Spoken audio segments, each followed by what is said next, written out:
What what we do know at this time is that as of March 31st, 2021, New York State legalized cannabis.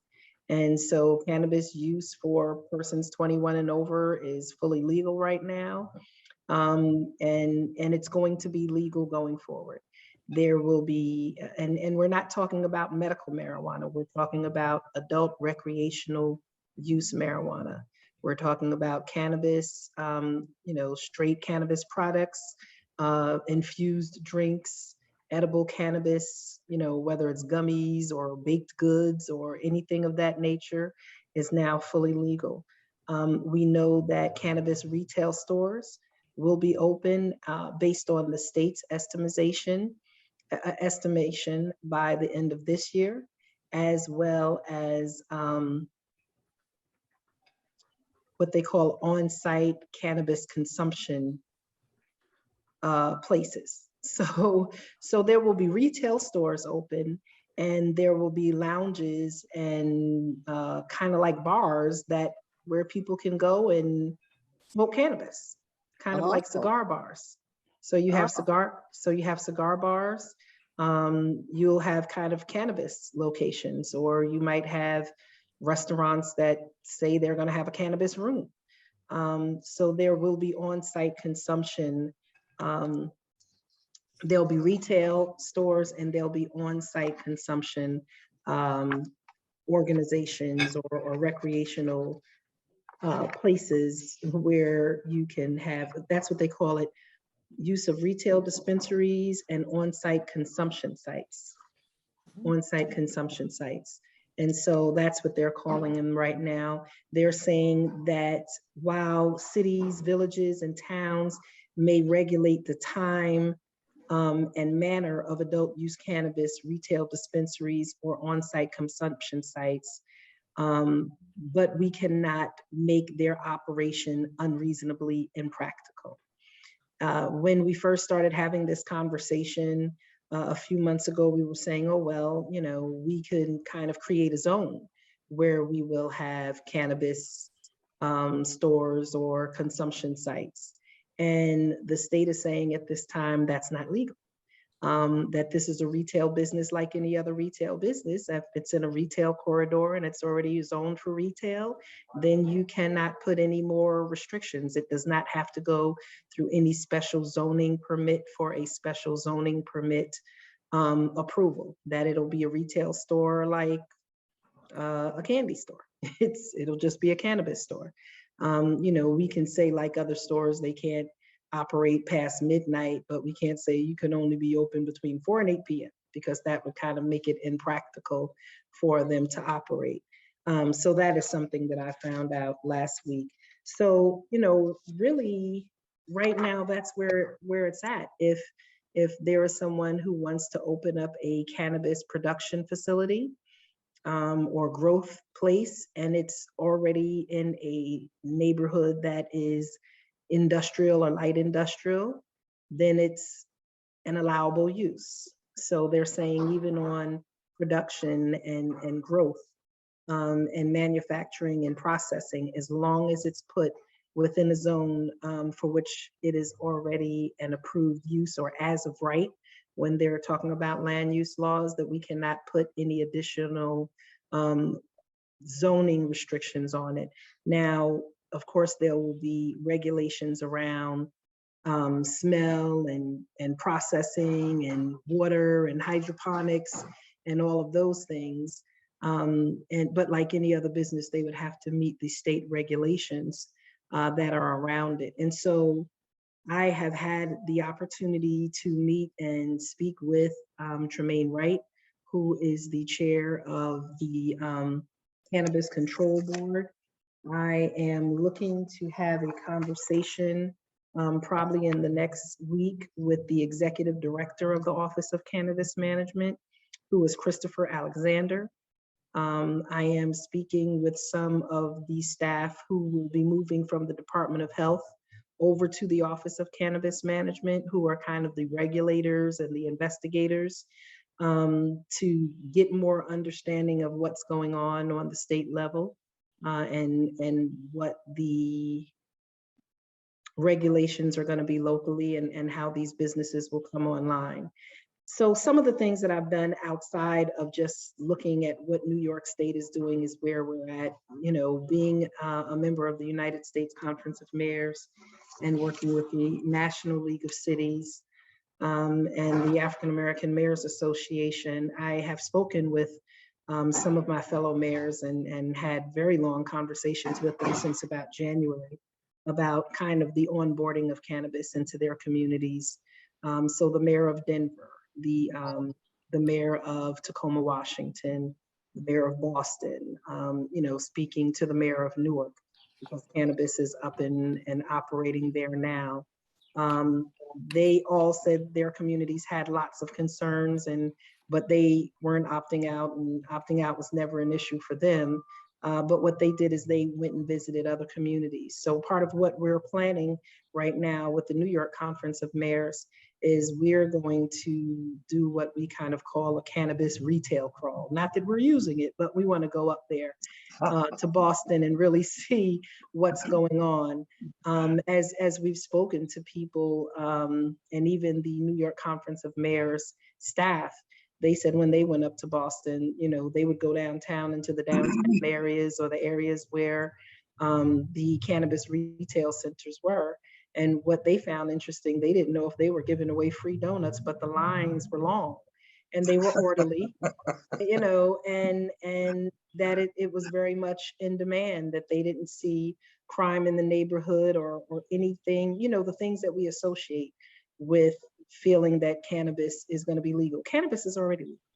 Cannabis is legal and it's unregulated and people are smoking it everywhere and they're selling it, and we're dealing with fentanyl overdoses. We're dealing with people going into the hospital. We're dealing with this marijuana being cut with other things. There's no regulation and there's no kind of benefit at all to our community. We are dealing with kind of landlords trying to wrap their hands around what's going on, because we have, many of our elders who are living in apartment buildings and going, oh my God, these people are smoking drugs. And they call the police and the police get there and there's really nothing for the police to do. So part of our conversation that we're also having as mayors is really, following the public health law around smoking and clean air regulation and rules right now. And in buildings and places where smoking is not allowed, cannabis is smoking. So if cigarettes aren't allowed, cannabis should not be allowed. Public housing, smoking is not allowed, cannabis should not be allowed. But again, that's not a law enforcement issue. That is the owner of the property. So if it's an apartment building, the owner has to regulate that and deal with his tenants following or breaking the rules. That is not criminal law enforcement. If it's in a public park or playground, absolutely, then we have to enforce those rules. And here as a city right now, I'm speaking to my staff about redoing signs. We're gonna have to put signage up in all of the parks and playgrounds again to say no smoking allowed, cigarettes, cigar, cannabis, weed, whatever you wanna call it, none of that is allowed. So that's where we are at this time. We are looking for the emergence of the rules and regulations. There were people who were interested in opening up a medical dispensary here. They had put an application in with the state. Their application was not one selected. We hadn't approved anything. We'd had conversations and knew they were putting an application in. And we're supportive of the application because medical marijuana is, it's real medicine. Like you have people who take OxyContin, which is much more dangerous than medical marijuana, as we've seen, and far more addictive, but they're not pulling it off the shelves. But I have a mother with MS and a mother who has survived cancer and who has MS right now, and she's not using it. And she has other things that she utilizes, but if it was something that her doctor said she needed, I would not want her to have to travel all the way down to Manhattan or out to Connecticut or New Jersey to get medical marijuana. I'd want her to be able, to get it here in the community. But right now, medical marijuana is not the discussion here really in the city of Mount Vernon. What is the discussion here is when retail dispensaries will come, when adult cannabis use parlors or, stores or whatever you want to call them, pubs, lounges will come, because they will come. And now the question will be, how will we monitor, how will we regulate, and how will we work with the state as they are developing their laws and their regulations.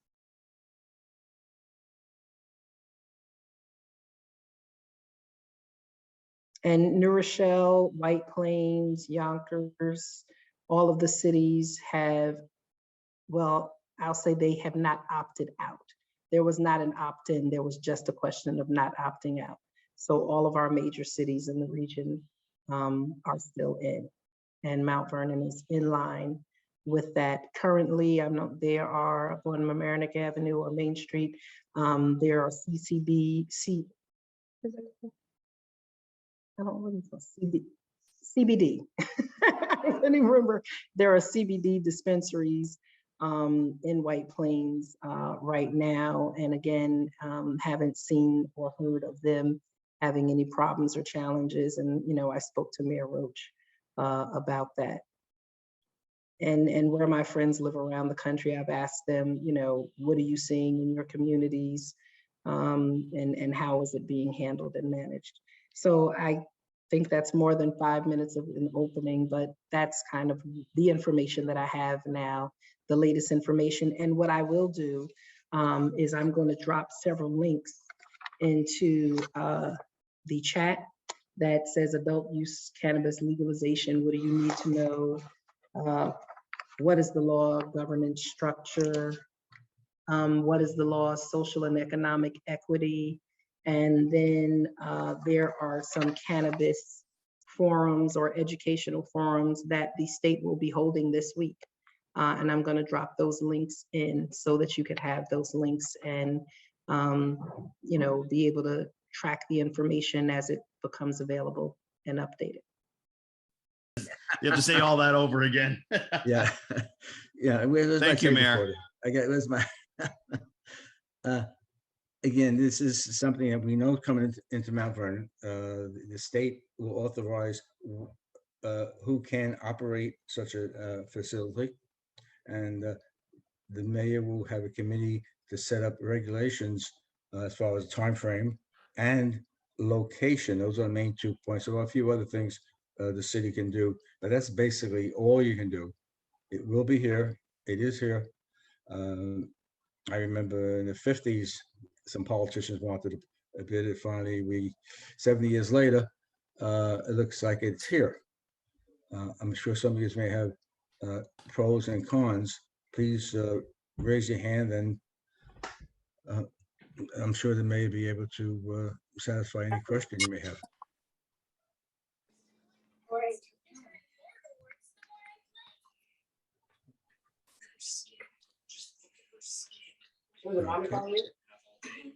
Question regarding the tax revenue or estimated tax revenue that you think we may get from these types of businesses, Mayor Patterson Howard? So that's one of the things that we're really trying to determine, because everyone is kind of just really focused on the cannabis sales or the retail store. They're not looking at the accounting. They're not looking at all of the other businesses, the body butters, the candles, the infusion drinks, and things of that nature that will also come out of the industry, the hemp-made clothing or hemp-made products. So it's so much larger than what's going to happen out of a cannabis sales store. The state right now, I can tell you the state of Denver is not worried about taxes. They don't have really residential taxes. And a lot of places have just seen hundreds of millions. I went to the Cannabis Expo held by the Westchester Multicultural Chamber of Commerce 2 weekends ago. And the head of the Cannabis Control Board was there. And I can tell you that New York State right now is committed committed to becoming the biggest cannabis market in the country. That is how they are kind of pushing this right now. The state is committed to being the biggest cannabis market in the country. They believe that the monies that will come from this will be huge. Some of, and so they're so committed to this that the New York State Dormitory Authority, what they call DASME, the Dormitory Authority for the state of New York, is out right now looking for 100 locations across the state for cannabis businesses. They're looking for these 100 locations so that they can work with what they call the disproportionately impacted individuals who are getting, oh my goodness, what is, they have okay. So they're actually looking for 150 locations across the state to use to assist the conditional licensed people who are opening up cannabis businesses to get their businesses up and moving. Who are those who are conditionally licensed? Those are those who have served time for marijuana sales. They've been incarcerated and they feel that they've been disproportionately impacted.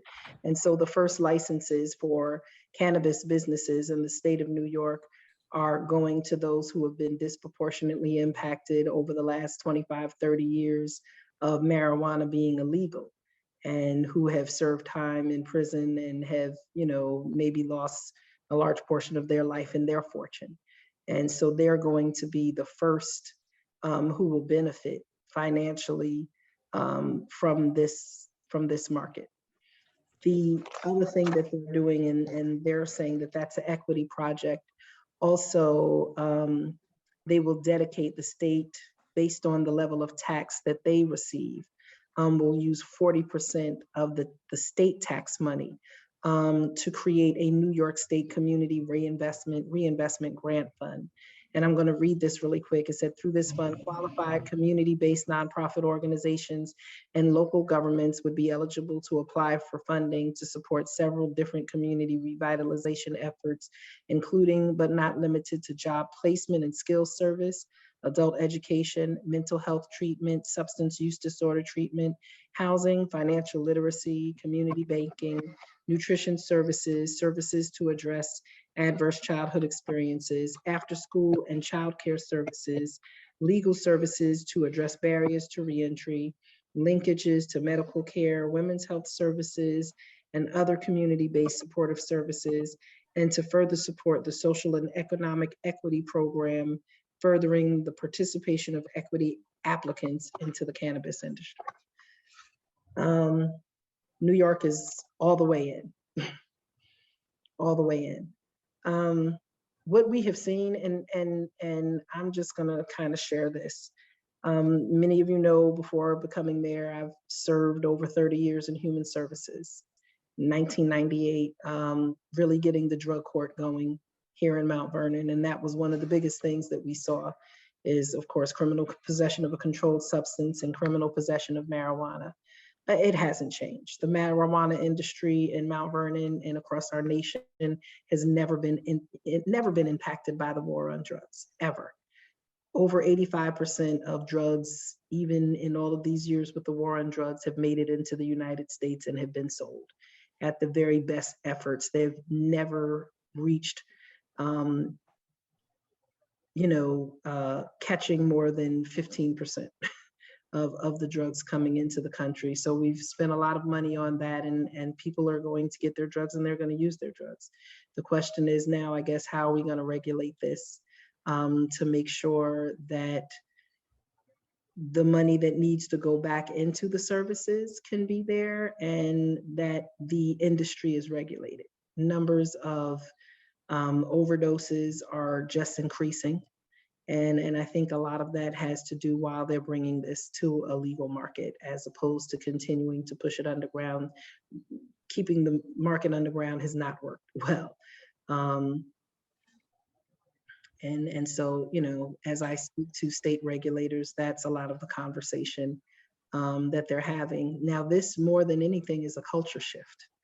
It's a culture shift. I was at a few community events.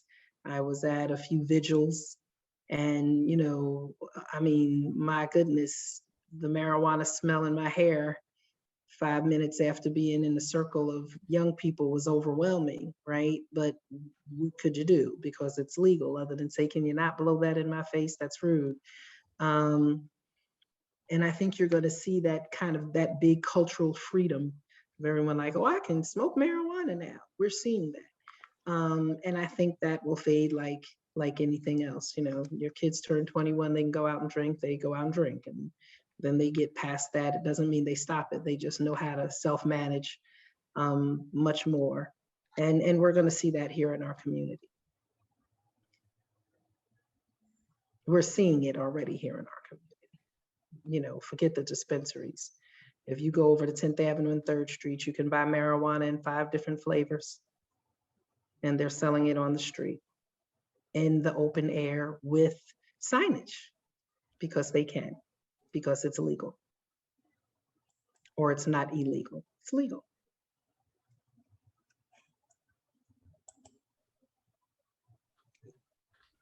There were a few hands up. You put them down. If you want to put them back up again, please do so. Mary Grace, you had a question? No.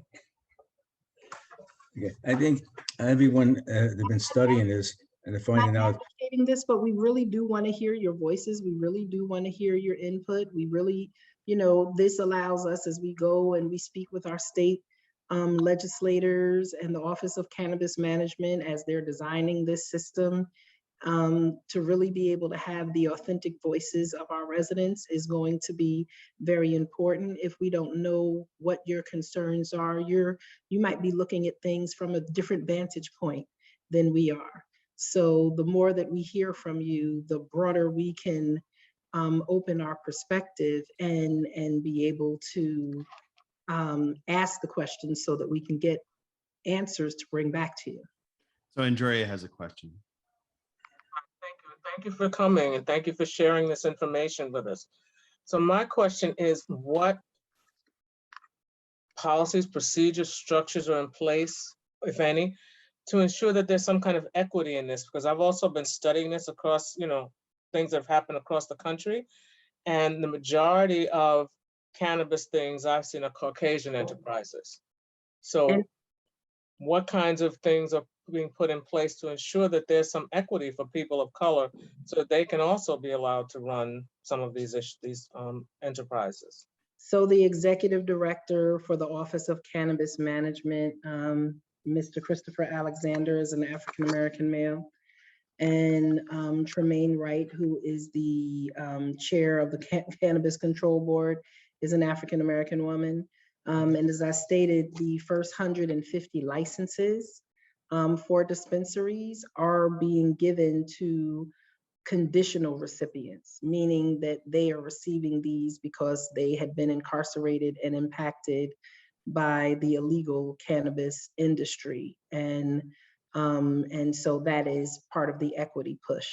And additionally, on top of that, understanding that they may not have all of the resources of more well-heeled organizations, the state, as I stated, is going out and using their division, their New York State division of their dormitory authority of the state of New York division to go out and to help identify and source locations for over 150 sites throughout the state. And so, New York not being the first or the fifth or even maybe the 10th state to do this is able to go back and look at the legalization that has happened, really kind of starting with Washington State and Denver years back, and learn from the lessons learned, what worked and what didn't. And so they're already starting out their Office of Cannabis Management with those things in mind and with the equity conversation first at mind. They are doing lots of technical assistance work to help MWBEs be ready so minority and women business enterprises be able to be some of the first beneficiaries of this. So you know, the market, this is a really big operation. There are kind of 10 subcategories. There's cultivating, processing, distributing, delivering, and dispensing cannabis, or operating a cooperative, a micro business, a nursery, or an on-site consumption establishment. And so across those 10 different categories, they're going to make sure that there is equity.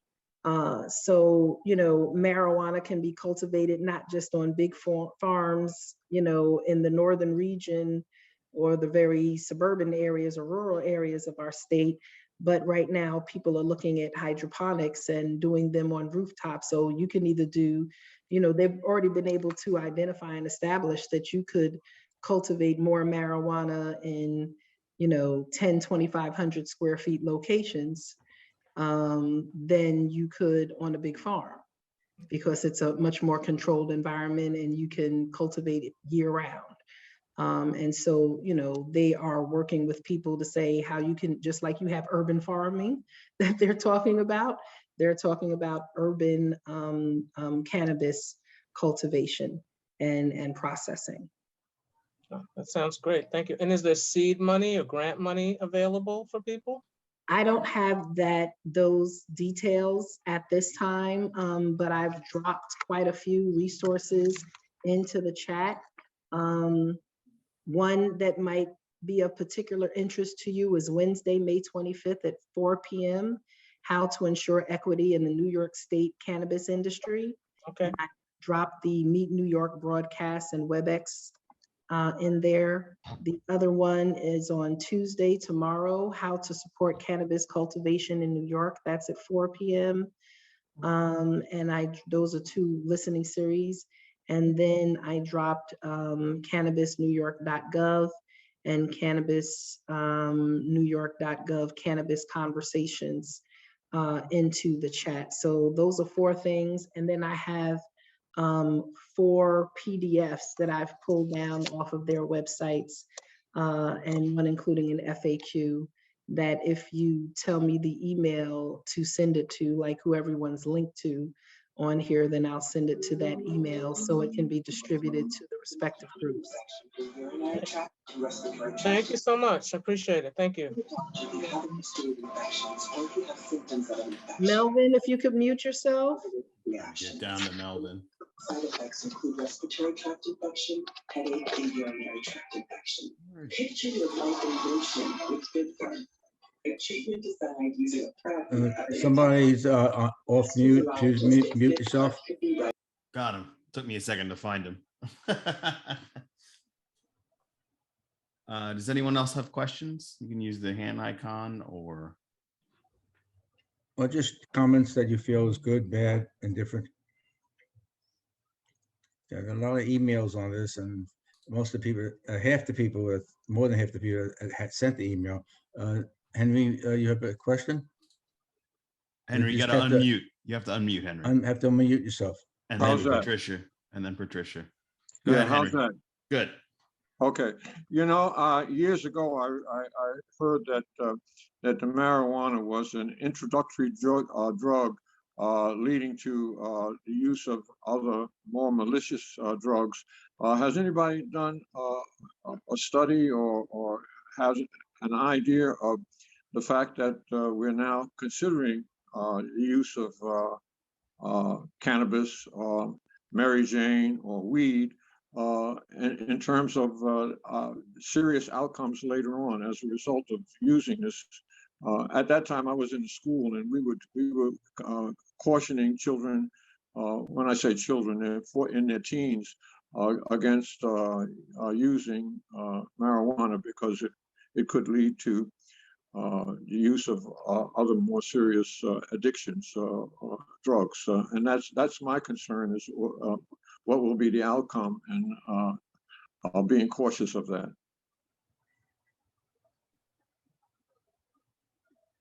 So I can only speak from my experience as being someone who's worked in the addictions field for over 25 years. Okay. as a social worker and a substance abuse counselor. We've always heard that it was an introductory drug, and as is alcohol, right? Some people will start with alcohol or marijuana or cigarettes in advance, and some people will jump straight into heroin or crack or speed or whatever it is. It's based on who you're around. It's based on the company that you keep. It's like if the company you keep are smoking crack, then that's what they're going to use. If the company you keep is smoking marijuana, then, you know, that's where they'll start.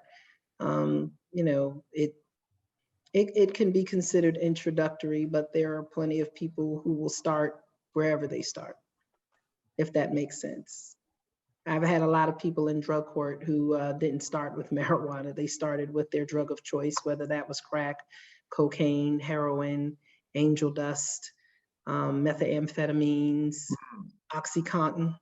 You know, I think probably more people have been introduced to heroin through the use of OxyContin than they have been through the use of marijuana. But when you get hooked after using OxyContin, they call that an accidental addiction. Patricia, you had a question? Well, statement really. I'm Patricia Kehoe, and I'm a healthcare professional. My graduate degree was in substance abuse. My clinical work was dealing with chemical addictions. And it's, you know, I understand the need and the use of medical marijuana. I'm not against it. I'm not so sure it's a good idea in Mount Vernon. I'm not so sure that we want to take on that. It's really a burden because we need to regulate, we need to deal with it. There is a correlation with cross addictions. Someone who's addicted, if they're off of their substance and just, you know, start smoking or imbibing in marijuana in some way, yeah, they could easily pick up, if it's not their drug of choice, their addictive substance. There's definitely a correlation. To answer Henry's question. That being said, my concern is having a presence in Mount Vernon is going to attract the addictive type personality and possible criminal activity. Just the other day, when we happened to park my car in the street, I saw that it was curious, the way it looked. I had to stoop down and pick it up on the ground. And it was... You're breaking up. Yeah, your internet connection's unstable. Good internet connection. I think I should walk into the front of my apartment where my modem is. But yes, I was listening to you, Mayor Shawn, about there's certainly the young people are using it freely here already, everywhere. Everywhere. And yeah, everywhere here, of course, not just here, everywhere. And it's here in Mount Vernon. So that's my concern. I feel like it's certainly a lot of responsibility. We have so many other things to deal with. Do we really want to take this on? I feel like it's going to be an additional burden. It might even attract a criminal element. That's my main concern. Again, I'm not against medical marijuana, so there may be a real need for some people in our city who might have to travel to White Plains or a little further. And if they're medically disabled, they may not be able to, but hopefully they can get someone to do that. I'm not so sure how that's regulated, how they can do it. The other thing is, during this pandemic, there's been such a rise in mental health issues. People who've never had any anxieties, depressions, mental health issues have experienced these things. And the medical field medical establishment has been recommending in certain circles, not all. I deal with alternative and integrative wellness fields. That's really my specialty. And that one doctor that I know was giving advice. It wasn't even a prescription, because you can get this over the counter. CBD. There are different forms of CBD. You can get the pure form, which is what he recommended, that has no THC, which is the psychotropic chemical effect. You can get pure CBD without that THC, so you don't get the marijuana high. As we know, CBD comes from the marijuana plant. So this is being advocated and encouraged in certain medical fields, the integrative alternative wellness field, which is a real specialty in its own. It's a new specialty, really. So, medical marijuana, it's not much different, but they're trying to regulate it. I don't know how they can be regulated, but I think that it's just an added burden for Mount Vernon. And we have already so much to deal with that it's not something I would vote for personally. Thank you. Thank you. Okay, so we can just jump in. Technically, we'd like you to raise your hand. So I did like several times. So there's an icon that you can click and the hand would raise. I did several times already. It didn't alert me, but you can go ahead. It's fine. Okay. Hi, everyone. I'm Reverend Smalls. Good to see everybody. I'm glad we're having this conversation. I would just like to urge the community and our elected officials, let's not be afraid. What are the facts? Medical marijuana has already been available, my understanding, in New York for years already. Number two, the illicit, that was once illegal marijuana, has been around for decades. People have already been using it. So this scaredness of being afraid that, oh, now Mary Jane and marijuana is going to take us over. Let us be realistic. Let us speak to our community members. People use cannabis already in large numbers, and Mount Vernon has been adversely impacted from it being criminalized. For decades, people in our community have been locked up for marijuana. Now it is legal, and it's legal because there has been a nationwide movement of progressive people fighting for social justice and equity. Mount Vernon is literally the poster child of that social justice and equity front. So we need not be afraid. What I'm looking for and expecting from the mayor's office, from the planning department, is coordination. The question about giving out grants and helping people set up businesses so that we can learn how to get in front of the issue instead of being behind the issue. It's legal. It's here. People have been using marijuana for decades. The difference now where we in this moment is now that it is finally legal at the state level. The complicated thing at the federal level, it is not. So the transaction with monies and all this other stuff and setting up accounts, that gets complicated. And this is where the cities help and the counties help and the state help with all the local businesses that are going to be set up, where we could use that partnership and guidance. And also the education thing. Addiction is an illness. For all the people who have worked in this field, addiction is an illness. The substance is not the problem. It is the illness that the person is suffering with, and whatever substance that they use to in their illness. People are addicted to sugar, and we can see it in our bodies every single day. So let us focus on the health, the wellness, and the social justice issues within our community. And let us also be mindful how much our community has been ravaged by making marijuana illegal. So let us look at the potential of how much healing, how much goodness can come if the city, working with the private partners, can work together to build safe and useful institutions that, as the mayor said, cut across various fields. You have distribution, so there's so much potential. So let us not sit and come out of a perspective of fear. Let us come out of perspective of hope. And also let us be forward thinking of what can we do now to set things up in terms of our planning department, looking at what areas of the city are open and ripe for development, and how this can fit in.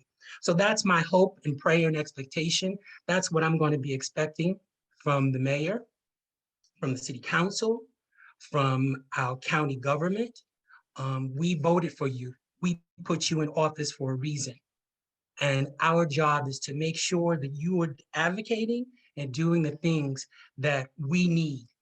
And this is something where we need you to be the leaders and not operating from a position of fear.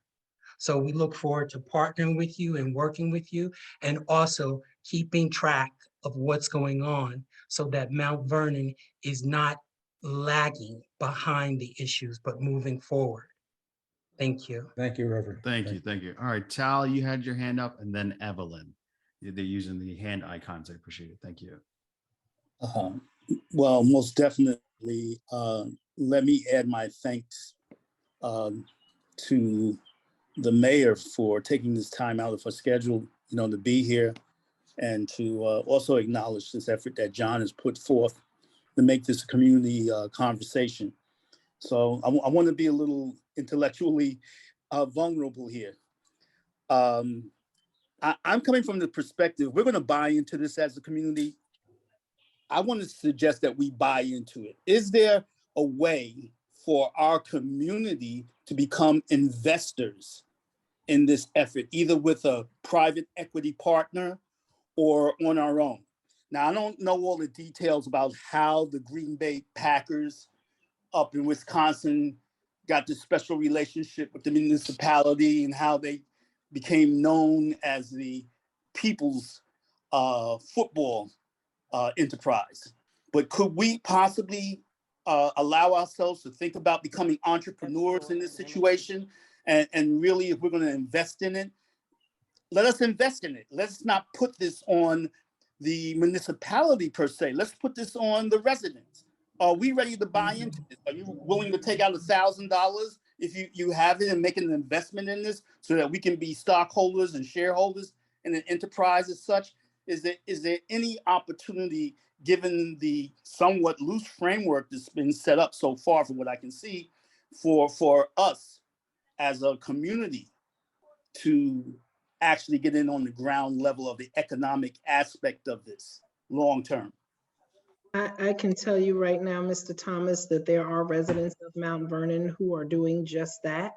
They're trying to find other like-minded individuals who are interested in investing into this business and formulating it and opening it up here in Mount Vernon or other surrounding communities. So there are people right now who are very interested and who are working on that as we speak. So I would only add that we need those people to step forward so we can kind of figure out if they meet the background check, and we can write a check out to them if we so intended to. Or if we have a neighborhood group that wants to say to 100 of their residents, the buy-in is $500 each. Let's go into this. I think that's something that we can entertain. But if we could begin to have those entities that are out there that are involved in looking to underwrite such an effort, if they can come forth and we can involve them in the community conversation also, I think that would open up another possibility to us.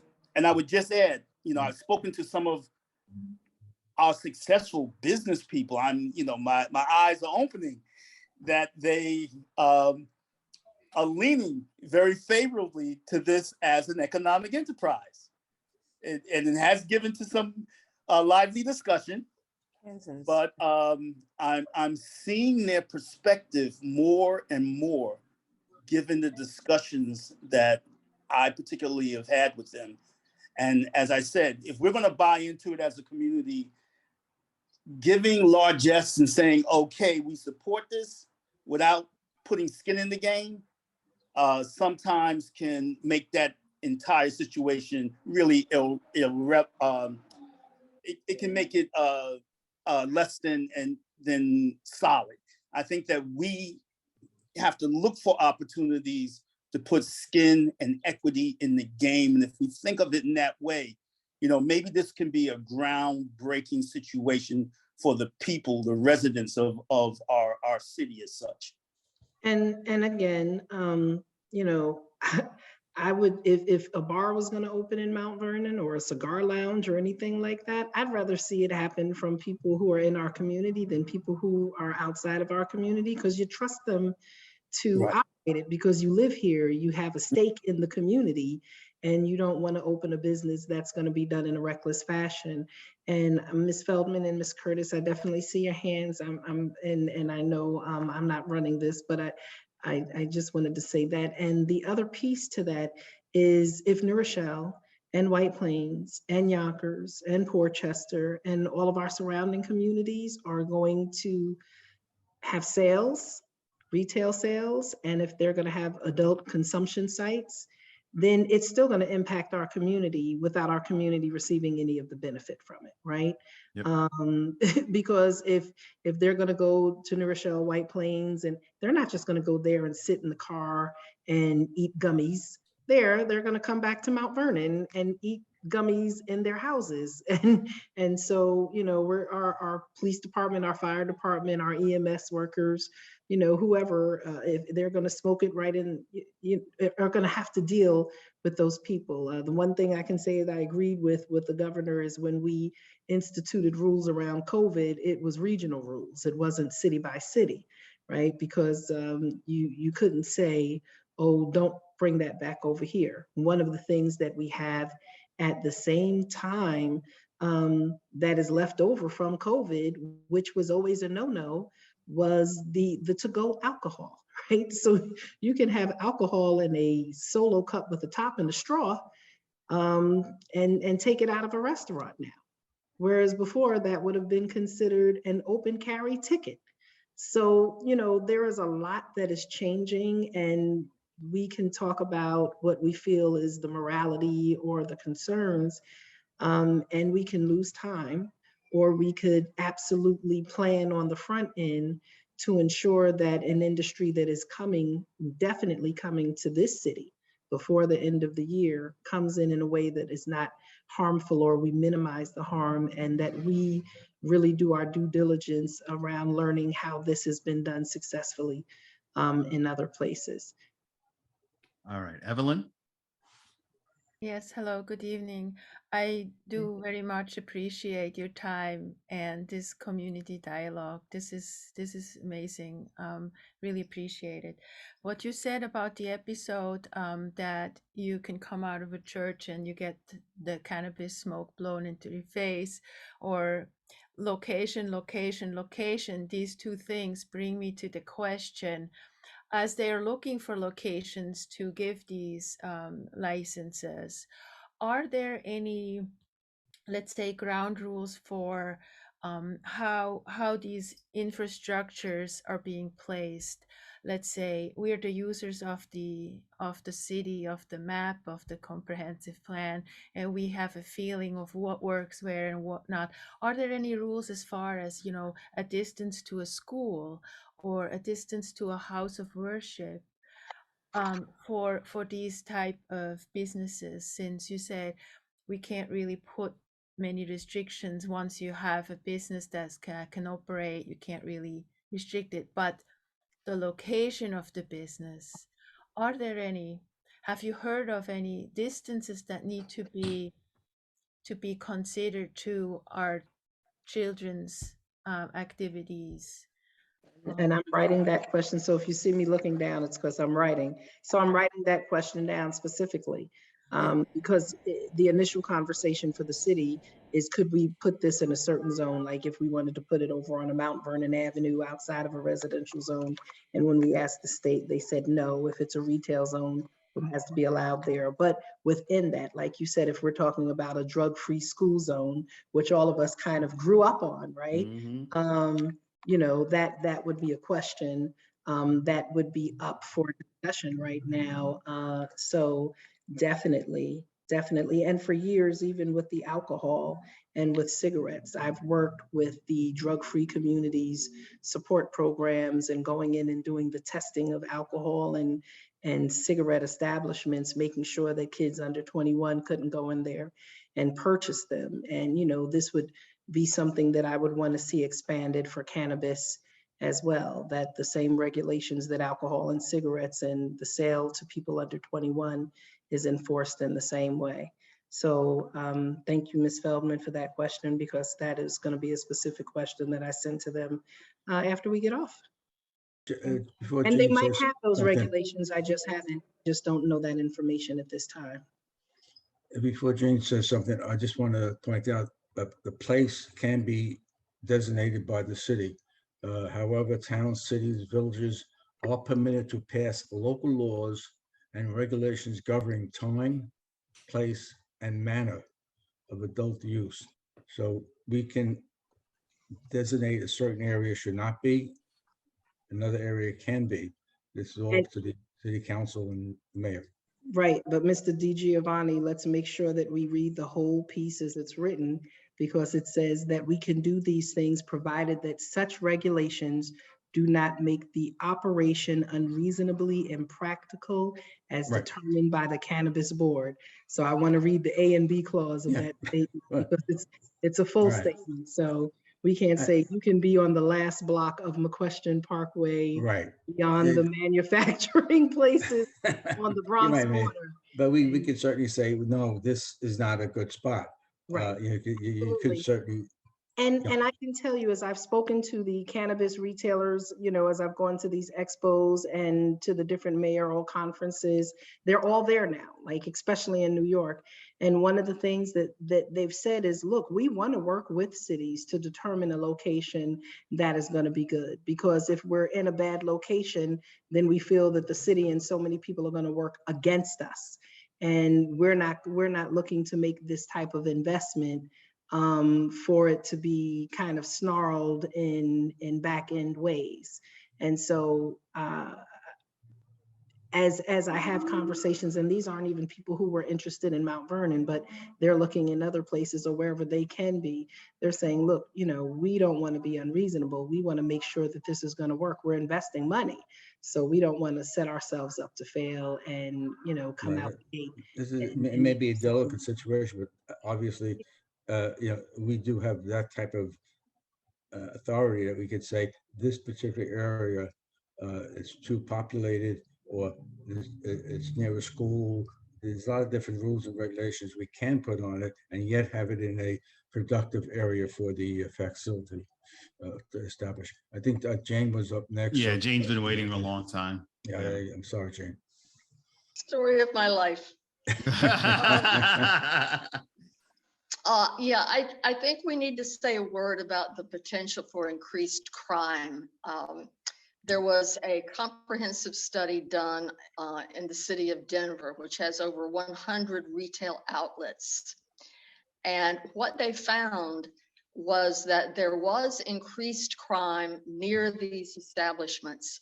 Interestingly, it was not violent crime, but property crime that increased by as much as 18%, which is not an insignificant number.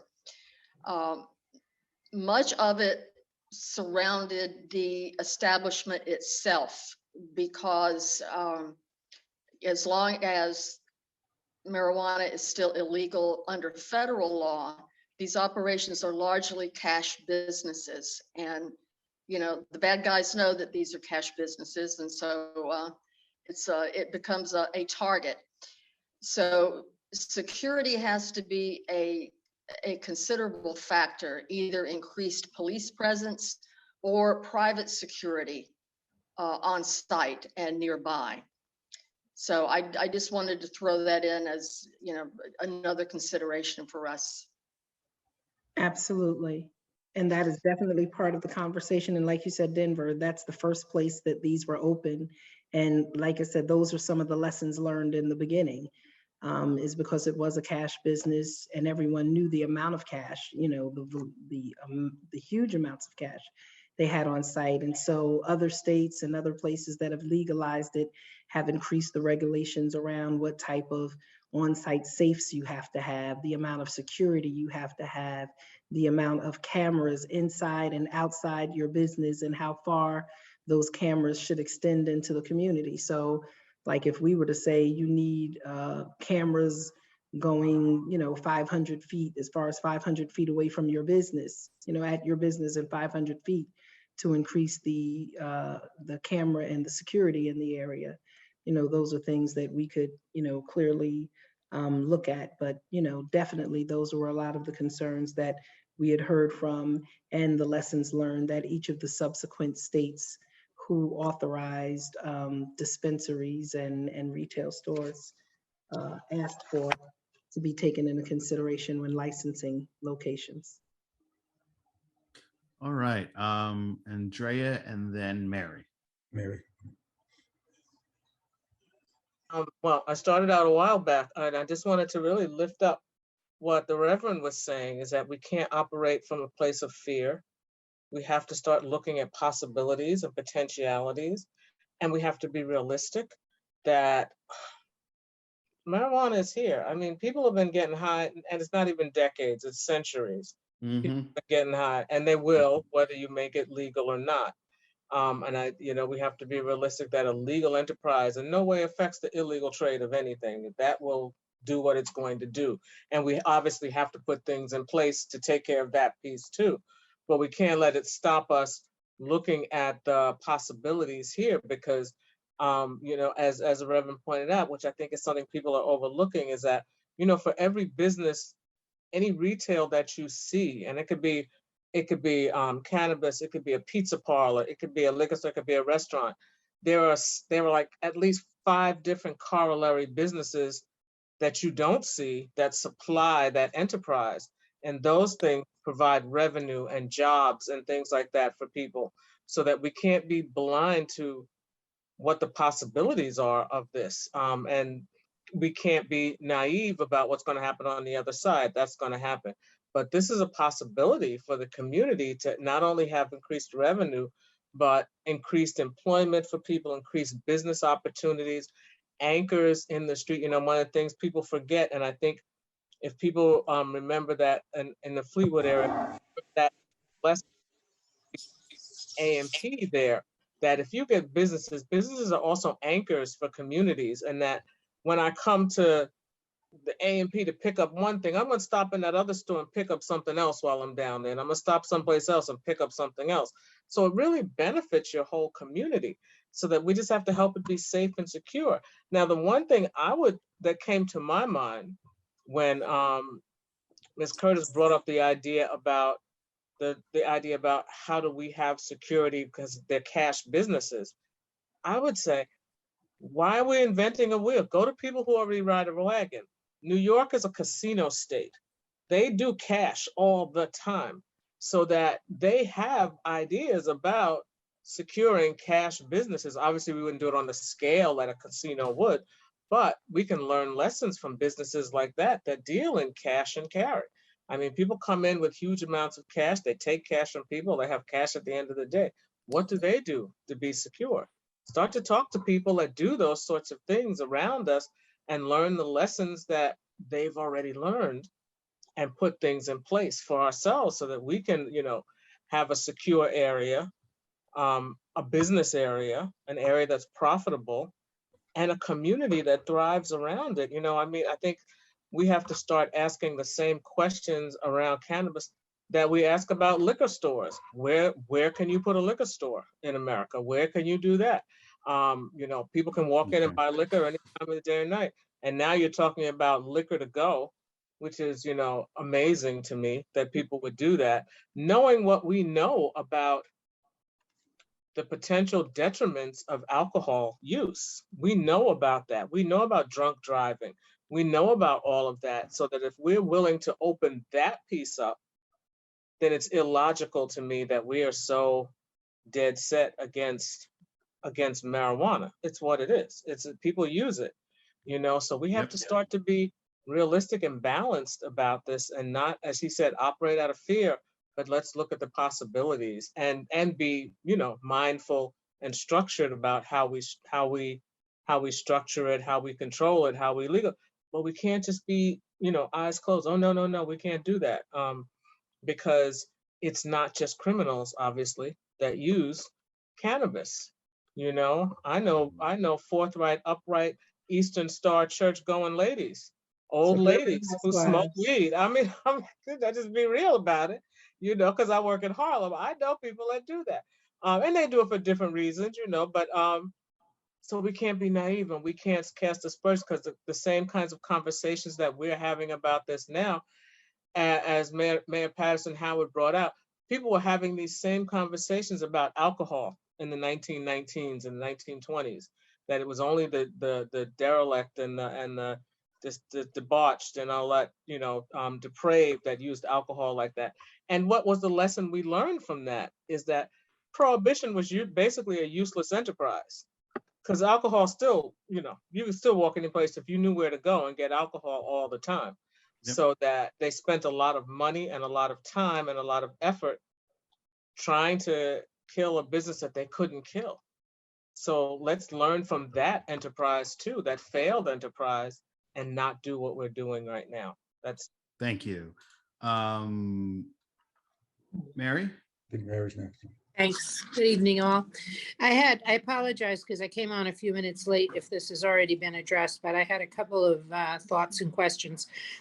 First of all, I'm wondering if I could apply for a location to sell snacks, candies, and drinks across the street. Secondly, one of the worst things about days to me is the odor, and I'm wondering, is there any way to require that certain exhaust fans or something to control the smell, because the smell is really noxious. And lastly, I really like the idea of monetizing it. What do we expect the impact would be on our tax revenue? Can we impose another 0.25% tax on the revenue that benefits the city? Is there any way for us to really take advantage of this opportunity? So that's an interesting question, because when I went and please understand, I'm not the weed mayor, I'm not a weed advocate, but I am an economic development person, understanding that we need to expand our tax base and stop just taxing the residents. And, you know, that's if they said they were opening up restaurants in the area, and I'd want us to have a restaurant, because again, every community around us is going to benefit from this. And it's not as if people are not going to come back into our community and smoke weed and eat edibles in Mount Vernon borders. I don't care what we do, we're not going to be able to stop that. But one of the questions that I did ask, I said, since we are having this big conversation around equity and legacy markets and conditionally challenged communities and disproportionately impacted communities, I said that the communities that have been those legacy markets and have been disproportionately impacted in the past, that we should absolutely get a higher share of the you know, community reinvestment funds that are coming to the state. I said, you know, first of all, communities that have opted out shouldn't be eligible for any of it, right? They opted out, so why should they benefit from the industry at all? Secondly, if communities like Mount Vernon have been disproportionately impacted, then we should be rewarded on the other end, so that we can make our communities whole. So that is one of the things that I lifted up. I said, we can't keep talking about equity insofar as giving out conditional licenses and helping people secure spaces and giving grants, if the, you know, that way the investor, the business owner benefits. But how do the communities that have been disproportionately impacted also now get a leg up on receiving the reinvestment into our communities because of this very aggressive statewide market? So that is something that I'm going to put my foot on the pedal hard with to make sure that our communities really get the bulk of the benefit. Because the legacy markets are not going to disappear. The legacy markets are not going to disappear. It is legal to have up to 3 ounces of marijuana on you and a certain amount of the concentrated oil. I think it's like 3 ounces of concentrated oil. And no one's ever gonna have a police department big enough to go check everyone's pockets and see, did you get weed from an illegal spot? Or can you give me the receipt for the weed that you brought from the dispensary? That would almost be like asking the government to regulate the untaxed cigarettes. We're not asked to do that. Thank you, Mayor. Jeff?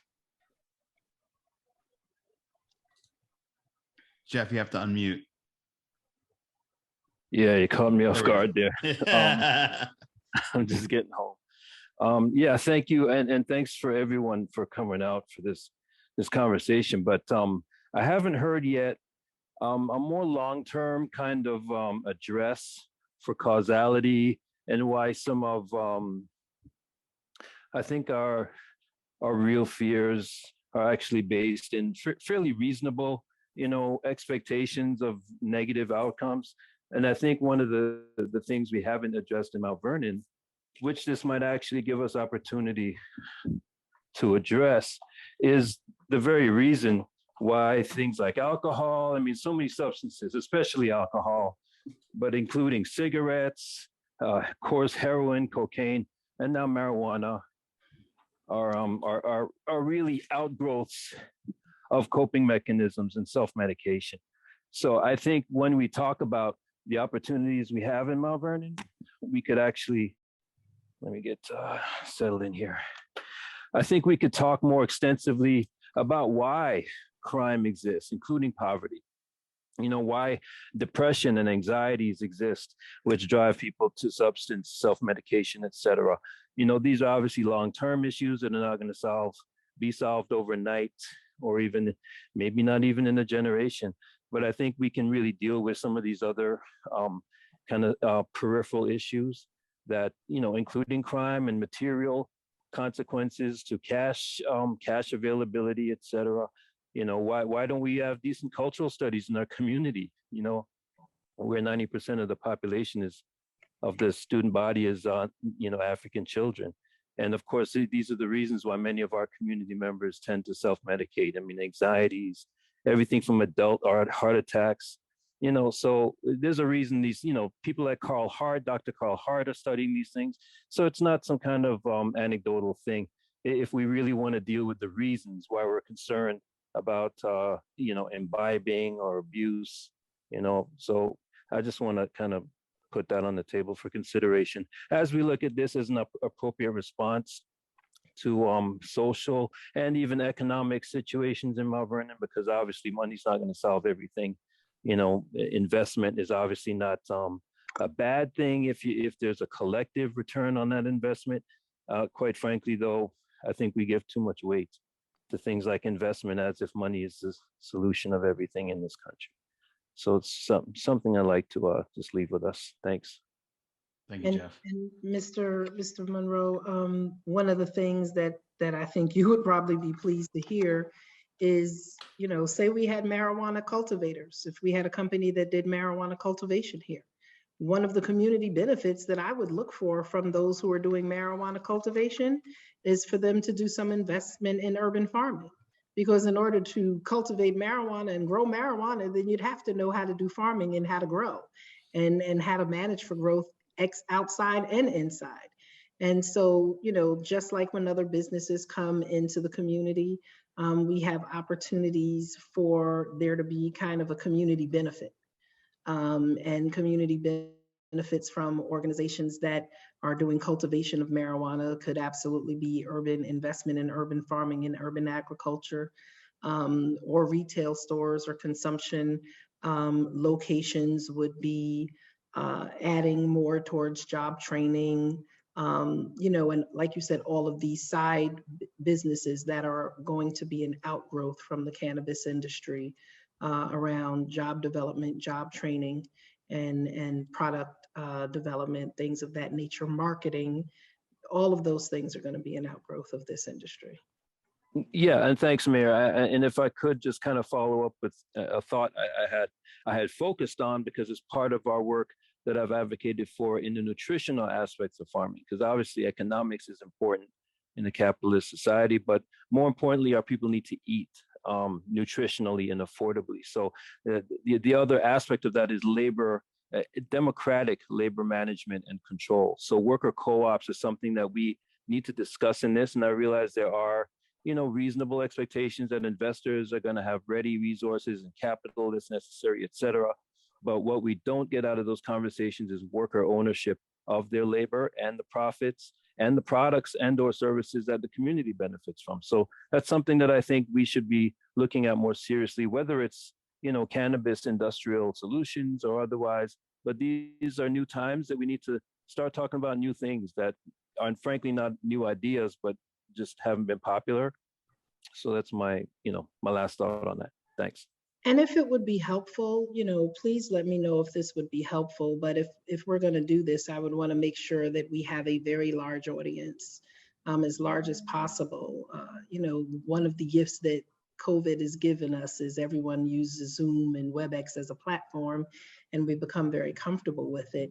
I would be more than happy to invite Mayor Hancock out of Denver or Mayor Woodard out of Tacoma, Washington, and some of the other mayors around the country where there are not just medical dispensaries, but retail dispensaries and on-site consumption locations to kind of come and speak about where the cannabis industry began, what were some of their initial challenges, and over the years, what have been their lessons learned, and what adjustments they had to make in managing and regulating the industry within their communities. They've offered that up to me, and I'm, you know, willing to offer that up to you. And of course, after I take my trip with some of the mayors and our legislators up to Boston, since they're closer to us, to look at, because they've been doing this now for about 4 years. I don't want to go to New Jersey right away because they're right in the infancy of it. I don't think there's a lot for us to learn from them yet, but you know, I think you know, the Massachusetts area is the closest area right now that has been up and running for a while. That I definitely want to take a day or so to go up there and visit the different locations that they have, see what they're doing. And I think what we're doing in New York is kind of heavily modeled after Boston. So I want to look at, you know, how the state is making their decisions, and they're speaking, you know, more to Massachusetts than anyone else in the country right now. But definitely with Jane referencing, you know, the report from Denver, I'd love to hear from Mayor Hancock, who's, you know, been there for this time period.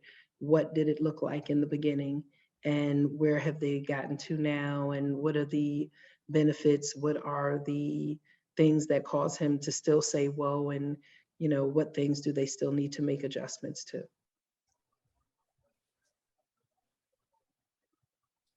All right, John, do you want to, does anybody else have any other questions? All right, John, I'll give it back to you. Mayor, we really appreciate you coming and giving us all your time. It's a interesting subject, a very, some say controversial, but everybody here agrees that it's going forward. It should go forward. We just want to put the minor little details. Location is, I think, an important factor. We may have to have the facility put more protection on their end, but I know it may be a dirty word, but I think the city may want to add a few more police as well for the area. We don't like the idea of having cars or homes broken into at the same time, because things can happen with addictions. Hopefully we won't have the situation. I think Jane said everyone that went in is usually 18%. The average is 18% crime increase in the area. So any protection we can give the citizens of Mount Vernon better, but we certainly should move forward with it. And I'm sure you have a committee to regulate and make sure things go properly with the openings and timeframes. And I just want to thank you, and please, if you have another few minutes to give us your last words, we appreciate that. There's one more question from Reverend Smalls in the chat. He was wondering, how will citizens be able to get the mayor's findings from the other cities? Well, like I said, I'm more than happy to actually bring, so you don't think I'm synthesizing what they say, but kind of bring some of these mayors direct to you. I sit on some national mayors committees, and like I said, they've offered this up to other mayors for conversations with their legislature. I will be in Reno, Nevada on the 2nd through the 6th, and this will be part of another discussion there. You know, so this is something that mayors across the country are really talking about. But, you know, I'm also having this conversation with mayors in the state, because we're really focusing on New York State. But I would definitely share anything. I'm gonna go up and I have the controllers on here right now, and hopefully he'll take a trip up to Massachusetts with me, along with some of our council people, so we could just see for ourselves and not have second-hand information, but we can kind of go up and see these operations in effect for ourselves, and, you know, definitely come back and share that with you. But, you know, people are free to take those trips up to Massachusetts on their own and spend a day walking around. I mean, when I tell you the way that the mayors who went with the New York Conference of Mayors already experienced it, they said so many. And so remember, I was 4 hours up. I was 225 miles up north when I went to this conference. And so many of your more conservative and rural and small city and town mayors were at this conference. And a lot of them, you know, said they took that trip there and they absolutely had a opt-out mentality. And they were just pretty surprised to see who the people were, because they had the same assumptions that, you know, you were going to kind of see the staggering addicts, you know, the people with glazed over eyes, and they were looking at, you know, suburban mothers standing online to, you know, like it was Starbucks going to get their marijuana, the same way that people line up on those long lines for Starbucks and other places where they're purchasing their daily fix. And, you know, they said that was a big lesson learned for them. So I can always bring information back, but I think if I can bring to you directly some of the mayors who've had this going in their cities and who've had to make adjustments and who could share really with us and hear some of your questions firsthand, and we could learn from them what from some of the things that they experienced and how do we plan for it on the front end. And please understand, being someone who's worked in youth development all my life, knowing that our controller, Morton, works currently also with youth development agencies. We've had conversations with our youth bureau director, and my youth bureau director, you know, Debbie Burrell, is concerned. She's like, you know, Mayor, we have so much youth marijuana usage in Mount Vernon, and if we get, you know, retail stores, is that going to cause it to soar? What is it going to do?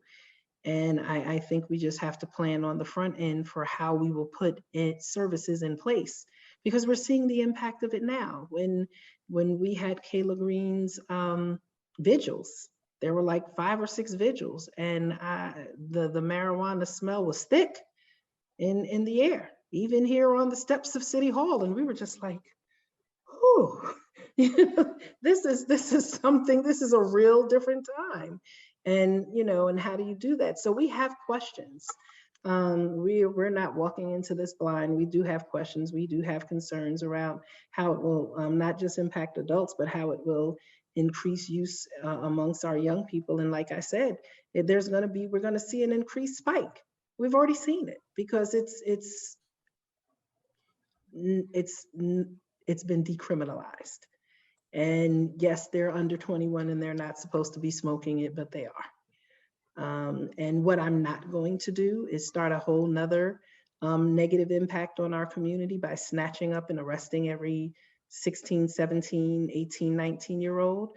One of the things that is coming now and just has been passed down by the FDA that I'll share with you, which is really interesting, is they are now prohibiting, going forward in the very near future, they will prohibit the sales of menthol cigarettes, the FDA. Not just cigarettes, menthol cigarettes. And I can tell you 80% of the people who use menthol cigarettes happen to be Black, brown, and poor. But they're not going to arrest them, but they're going to make it illegal to sell them. So, really, what do you do with that? So there's a lot of changes and rules that are happening federally and on the state level that we're going to have to look at how that impacts us here in our community and plan for it. Because who really has the resources to monitor that? I'm not necessarily looking to send my cops into the bodegas to see if they're selling menthol cigarettes. Cigarettes, non-menthol, menthol, they're cigarettes. They all have the same impact. They're all addictive. But these new regulations are coming out from the federal and the state government without any local support and monies for local support. And again, we're decriminalizing marijuana, but you are prohibiting the sale without the criminalization of the use of menthol cigarettes. It's very confusing time. And it's a lot to manage and balance and juggle. And, as we get information, we'll share it with you.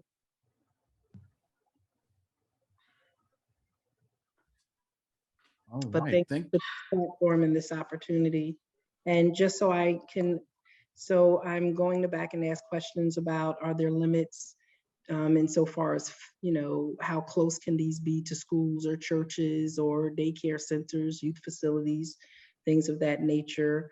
Are there going to be standard regulations around security, lighting, surveillance that are required of people who have these retail facilities? And when you talk about, Jeff, when you talked about the root causes of self-medication, there will be increased monies available to communities through this social equity and impact fund to provide services to, maybe the increased number of people who might become addicted and need some, front end treatment services. All righty. Thank you so much, Mayor. Go ahead, John. Yeah, Mayor, again, thank you very much. Tal Thomas and myself really appreciate you coming here, and everyone who showed up this evening. Please pass it on. We will have a video, right, Joe? Correct. That's why I recorded. Yeah. Okay. We'll send out the video as soon as Joe has it all set for us. He's been a great help. We're a little, and when you hit 80, it gets a little bit rough with this computer stuff. Joe handles all that stuff. I do my best. All right, everybody. Hopefully you all have a great night. Thank you so much, everyone, for attending.